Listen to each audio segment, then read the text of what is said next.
अस्सलाम वालेकुम। क्या आपको भी हर वक्त पेट में ब्लोटिंग या गैस की शिकायत रहती है और आप बगैर किसी मेडिसिन के नेचुरल तरीके से इससे छुटकारा हासिल करना चाहते हैं?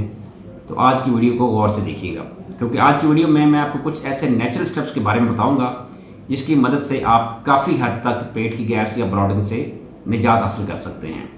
इन स्टेप्स में नंबर 1, खाना हमेशा अच्छे तरीके से चबा चबा के और स्लो खाएँ।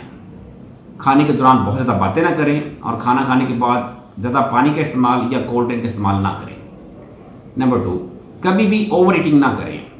चाहे आपको जितनी भी भूख हो और खाना आपकी पसंद का हो, ओवर ईटिंग ना करें, क्योंकि जब हम ओवर ईटिंग करते हैं तो इससे मैदे पे स्ट्रेस पड़ता है, जिससे ब्लोटिंग या गैस बनने के चांसेस ज़्यादा होते हैं।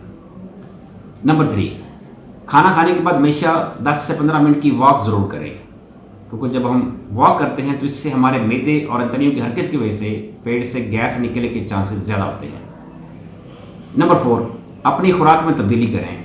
ऐसे अफराद जो खाने पीने में बहुत ज़्यादा डेयरी प्रोडक्ट्स का इस्तेमाल करते हैं, जैसे कि दूध है या चाय वगैरह, या इसके अलावा बहुत ज़्यादा दालें इस्तेमाल करते हैं, पालक या गोभी का इस्तेमाल ज़्यादा करते हैं, या सॉफ्ट ड्रिंक्स लेते हैं, तो ये चीज़ें आपके पेट में ब्लोटिंग या गैस का बायस बनती हैं। इनमें कमी करें। नंबर 5, अपनी हाइड्रेशन का ख्याल रखें।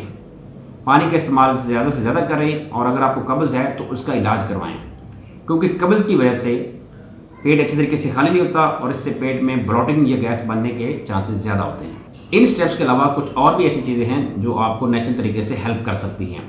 इनमें एक तो पुदीने का इस्तेमाल है। इसको आप पुदीने की चटनी के तौर पर भी इस्तेमाल कर सकते हैं, और अदरक का कहवा या चाय, ये भी पेट की ब्लोटिंग या गैस में काफ़ी हेल्प करती है। और सबसे अहम, दही का इस्तेमाल करें। दही एक बहुत अच्छा प्रोबायोटिक है जो मैदे और अंतड़ियों की सेहत के लिए ज़रूरी है और ब्लोटिंग में काफ़ी हद तक हेल्प करती है।